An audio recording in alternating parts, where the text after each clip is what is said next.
Olá, mamães e papais! Eu vim aqui hoje, né? A gente vai começar hoje uma semana falando sobre sexualidade na gestação, que é um tema que eu acho que assim é muito importante e ele é pouco discutido, né? E existe muitas dúvidas em cima desse tema. Hoje a gente vai falar mais genericamente, né? Mais por cima. E aí, conforme for passando esses próximos 7 dias, a gente vai começar a falar um pouquinho mais específico em cada ponto, né? Desse assunto, desse tema que é muito importante. O sexo na gestação é contraindicado? Não, ele não é contraindicado. Mas mesmo assim a gente precisa sim passar por uma avaliação médica e aí receber do médico o aval, né? Porque existem algumas situações na gestação de que o sexo ele deve ser evitado e algumas vezes não deve ser feito, né? Quais são essas situações? Uma placenta prévia, um útero baixo, um risco, né, de aborto ou de parto prematuro. Então são esses pontos assim que o sexo ele não é indicado, né, pelo sexo ele tem o poder de começar uma contração uterina. Essa contração uterina ela não é eficaz para uma gravidez saudável, né? Ela não é eficaz para desenvolver o trabalho de parto de uma gravidez saudável, mas ela pode sim fazer com que exista alguns riscos caso a mulher não esteja uma gravidez totalmente saudável, né? Caso venha ter essas intercorrências.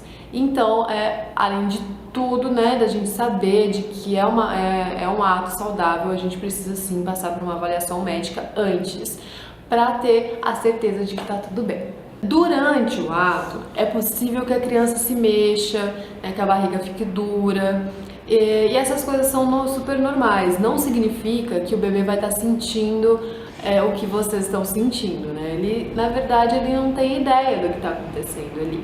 Ele vai sentir, ele vai mexer, a barriga vai ficar dura, por quê? Exatamente pelo que eu falei anteriormente, que pelo fato das contrações que o sexo tem o poder de fazer, né? O que acontece? Né? Durante a relação sexual, o nosso cérebro, ele libera ocitocina, que é o hormônio do amor, que é o mesmo hormônio que é liberado durante o trabalho de parto, né? Um dos hormônios que é liberado durante o trabalho de parto. E esse hormônio ele tem o poder de fazer com que o útero se contraia.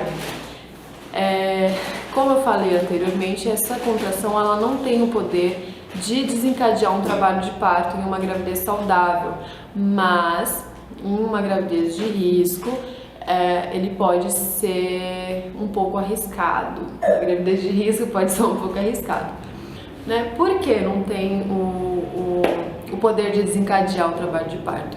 Porque existe uma diferença entre as duas contrações, né? As contrações de treinamento, elas são as contrações, né, de Braxton-Hicks, nunca sei dizer o nome direito desse tipo de contração, mas são as contrações de treinamento, elas são feitas do meio do útero. Então, elas contraem o meio do útero. E aí elas não têm força para colocar o bebê para baixo, né? Que as contrações do trabalho de parto começam de cima para baixo para pôr o bebê para baixo. Então, podem ficar tranquilos, né? Desde que esteja tudo certinho com a gestação, vocês podem sim aproveitar esse momento, porque o bebê não vai sentir o que está acontecendo. Se ele se mexer é por conta dessas contraçõezinhas. Então não é porque ele está sentindo o que vocês estão fazendo, ele não sabe o que está acontecendo. Então vocês podem fazer sem se sentir culpados, né? E uma outra dúvida que roda muito a cabeça dos pais né? Eu vou machucar o bebê? Vai encostar no bebê? E não, gente, não vai encostar no bebê.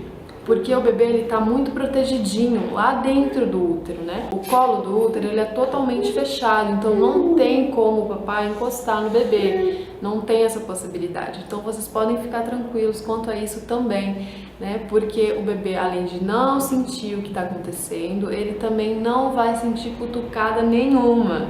Então tá tudo sob controle.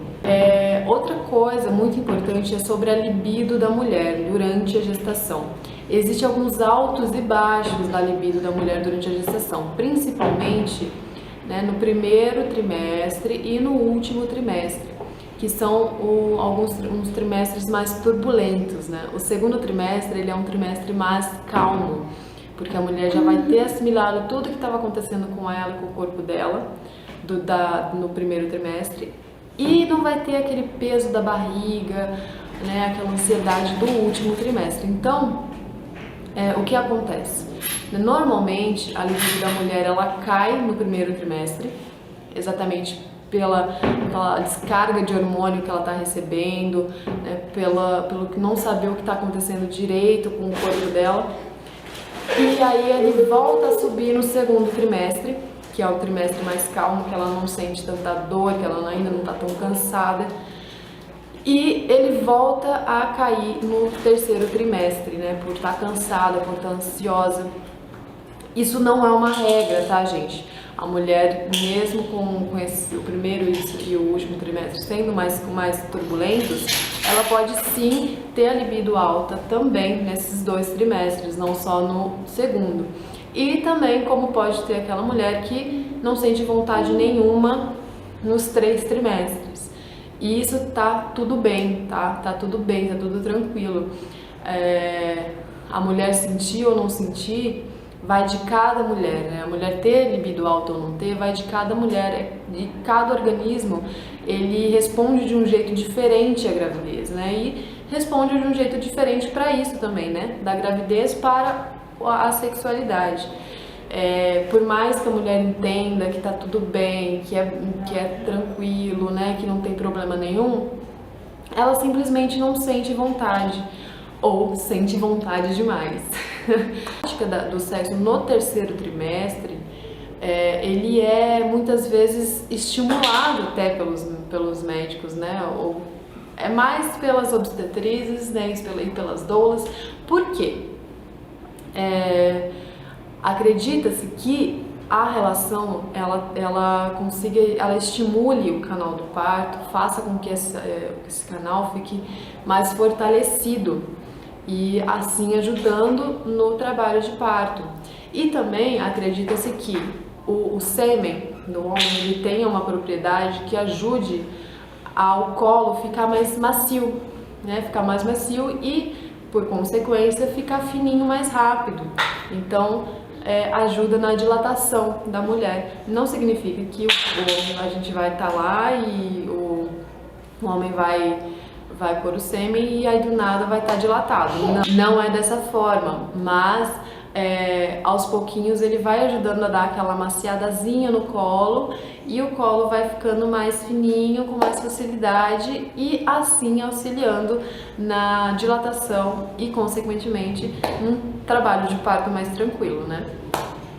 E além de tudo isso, né, a gente precisa muito conversar, gente. Eu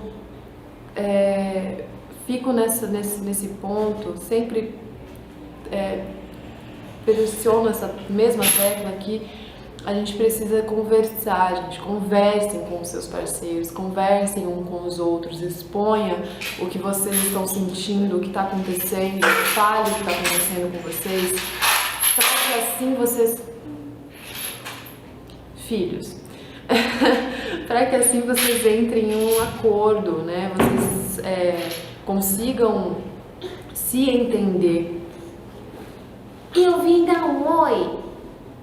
Para que assim vocês consigam se entender e vocês consigam passar por esse momento juntos, sendo esse momento mais complicado, né? Se a mulher não sentir, né, a libido e tal, que é um pouquinho mais complicado, porque o homem vai sentir a necessidade, mas é muito importante que o homem respeite esse momento da mulher. Então conversem, gente, conversem. Mulheres, conversem com seus parceiros, não tenham medo disso, tá bom?